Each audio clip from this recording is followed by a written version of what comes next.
ज्ञान RV YouTube channel में आप सभी का स्वागत है। आज की इस वीडियो में हम आपको प्रायिकता यानी प्रोबेबिलिटी के बारे में बताएंगे कि प्रायिकता क्या होती है, इनके कौन कौन से महत्वपूर्ण सूत्र एवं परिभाषाएं होती है और इनसे संबंधित कुछ प्रश्नावली को भी हम हल करके आपको बताएंगे और प्रश्नावली से संबंधित कुछ प्रश्न भी होंगे और उस प्रश्न को सॉल्व करके हम आपको बताने का प्रयास करेंगे। तो ऐसे रोचक जानकारी को प्राप्त करने के लिए हमारे चैनल को आप सब्सक्राइब कर लें, बेल आइकन को भी आप प्रेस कर लें जिससे समय समय पर आपको वीडियो का नोटिफिकेशन मिलता रहे।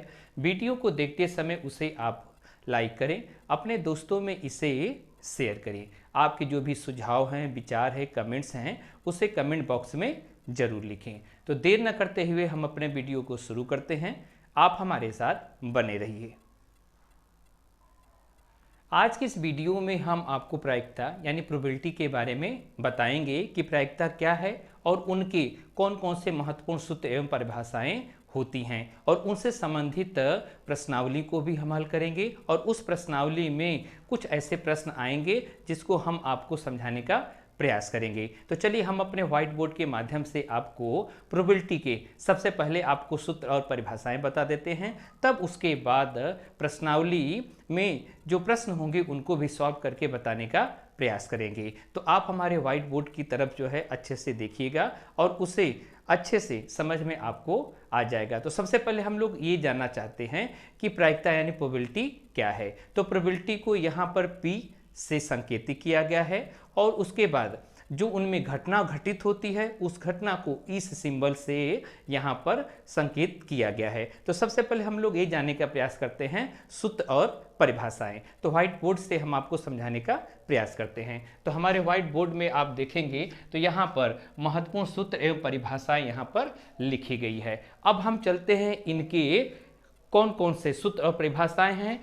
तो प्रथम की बात कर लें तो प्रथम में आपको यह बताया गया है कि एक प्रयोग की एक घटना प्रयोग के कुछ परिणामों का संग्रह होती है। यानी यहाँ पर यह बताने का प्रयास किया जा रहा है कि एक प्रयोग है और एक प्रयोग का जो इवेंट होता है और वह इवेंट प्रयोग के कुछ परिणामों का संग्रह होता है। दूसरी परिभाषा और सूत्र की हम बात कर लें तो दूसरी परिभाषा सूत्र हमें यह कहता है कि एक घटना, अब यहाँ घटना को ई से संकेतित किया गया, यानी ई से संकेत किया गया। क्यों? क्योंकि घटना को यहाँ पर अंग्रेजी में इवेंट्स बोलते हैं, तो इस वजह से ई को यहाँ पर संकेत किया गया है।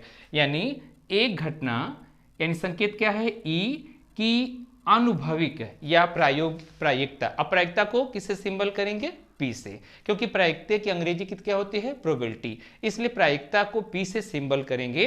तो अब यहाँ पर क्या कह रहा है? प्रायिकता यानी E कितना? घटना है। तो यहाँ पर प्रायिकता क्या होगी? P सिंबल है, यानी E क्या है? इवेंट्स है यहाँ पर। तो यहाँ पर एक सूत्र निकलता है। अब इस सूत्र क्या निकलता है कि प्रायिकता बराबर होता है अभिप्रयोगों की संख्या जिनमें E घटना घटी है बटे होता है अभिप्रयोगों की कुल संख्या।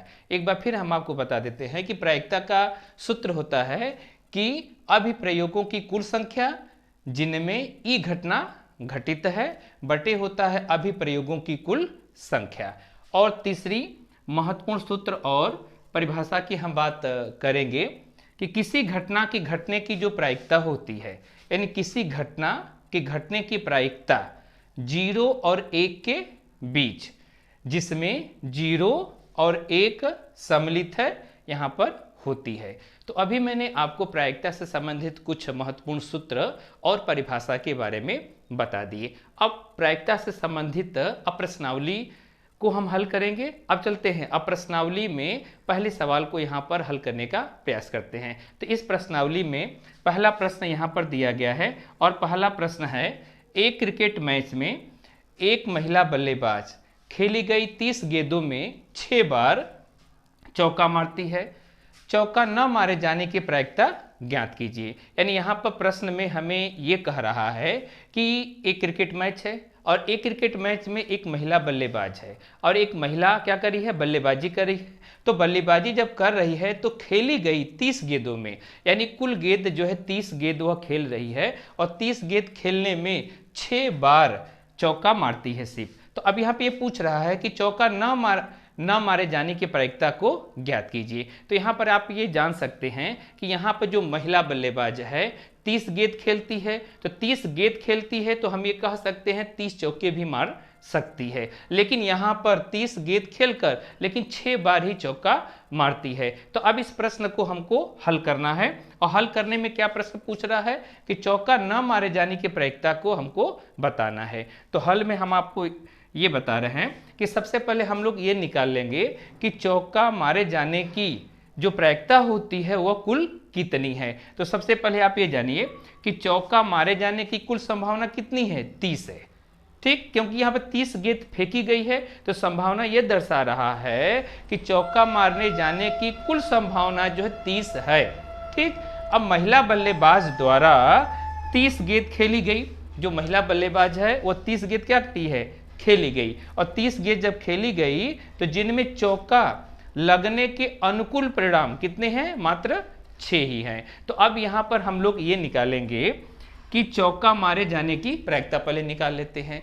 यानी चौका मारे जाने की जो प्रायिकता होगी, तो अप्रायिकता का सूत्र क्या है, तो सूत्र अभी हमने आपको बताया था कि अभिप्रयोगों की संख्या जिनमें ई घटना घटित है बटे अभिप्रयोगों की कुल संख्या। तो यहाँ पर हम लोग को क्या निकालना होगा कि चौका मारे जाने की प्रायिकता, यानी चौका मारे जाने की जो प्रोबेबिलिटी है, ठीक, इसका सूत्र हो जाएगा घटना ई के अनुकूल परिणामों की संख्या बटे हो जाएगा संभावित कुल परिणामों की संख्या। तो अब यहाँ पर अनुकूल परिणाम कितने दिए गए हैं, तो अनुकूल परिणाम आपके कितने थे, 6, यानी 30 गेंद वह खेली जिसमें 6 बार ही चौका मार पाई है। तो अब यहाँ अनुकूल परिणाम कितने हो जाएंगे, 6 हो जाएंगे।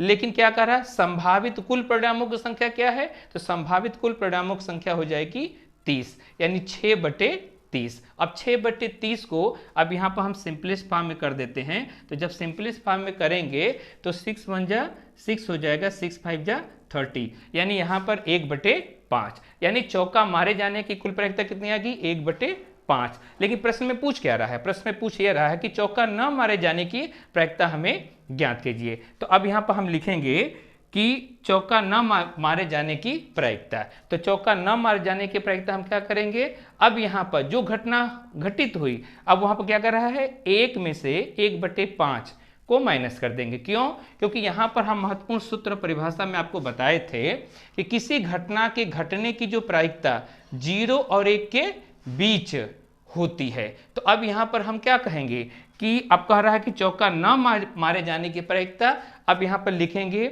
1, और जिनमें से चौका मारे जाने की प्रायिकता कितनी थी, 1/5। तो 1 में से 1/5 को हम माइनस कर देंगे, और माइनस करने के बाद हमारे पास कितना आएगा, 4/5 यहाँ पर सॉल्व होगा। क्यों, क्योंकि 1 - 1/5 अब भिन्न को सॉल्व किए होंगे, तो यहाँ पर अब इसे भी क्या कर लीजिए, इसको भी भिन्न के रूप में बना लीजिए। तो अब यहाँ पर 1 और 5 का एलसीएम लेंगे तो 5 हो जाएगा, ठीक है। और 5 होने के बाद बाकी प्रक्रिया तो आप जानते ही हैं। तो यहाँ 5 - 1, अब 5 में से 1 घटाएंगे 4, यानी चौका न मारे जाने की प्रायिकता कितनी हो जाएगी, 4/5।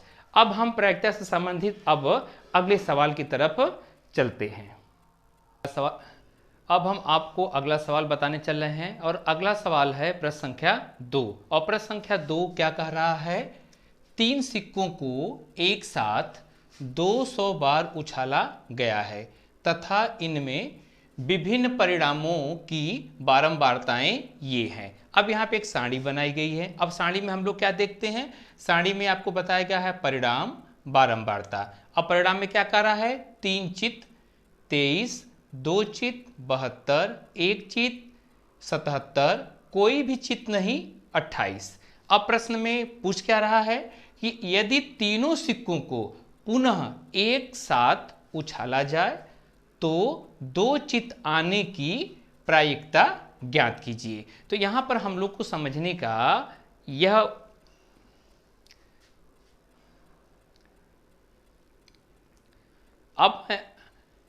अब मैं आपको अगले प्रश्न की तरफ ले चल रहे हैं, और अगला प्रश्न है प्रश्न संख्या 2। और प्रश्न संख्या 2 को हम लोग देखते हैं और देखकर उसको समझने का प्रयास करते हैं। और अब मैं आपको दूसरा प्रश्न, अब मैं आपको अगला प्रश्न बताऊंगा।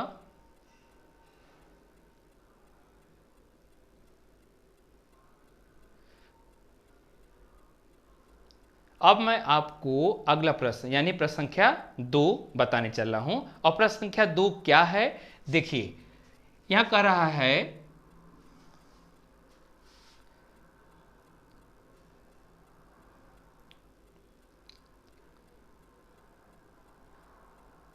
अब मैं आपको अगला प्रश्न बताने चल रहा हूं और हमारे व्हाइट बोर्ड पर अगला प्रश्न लिखा गया है। और अगला प्रश्न क्या है उसको मैं पहले पढ़ दे रहा हूं और पढ़कर फिर हम आपको समझाने का प्रयास करें और ध्यान से आप उसे सुनिए, समझिए, तब आपको यह प्रश्न अच्छे से समझ में आएगा। चलिए अगला प्रश्न है, 3 सिक्कों को एक साथ 200 बार उछाला गया है तथा इनमें विभिन्न परिणामों की बारंबारताएं ये हैं। अब यहां पर सारणी बताई गई है। अब सारणी में क्या कहा गया है, परिणाम बारंबारता। अब परिणाम में क्या बताया गया है, 3 चित 23, 2 चित 72, 1 चित 77, कोई भी चित नहीं 28। अब ये सारणी बन गई। अब प्रश्न क्या पूछ रहा है, प्रश्न ये पूछ रहा है कि यदि तीनों सिक्कों को पुनः एक साथ उछाला जाए तो 2 चित आने की प्रायिकता क्या होगी या प्रायिकता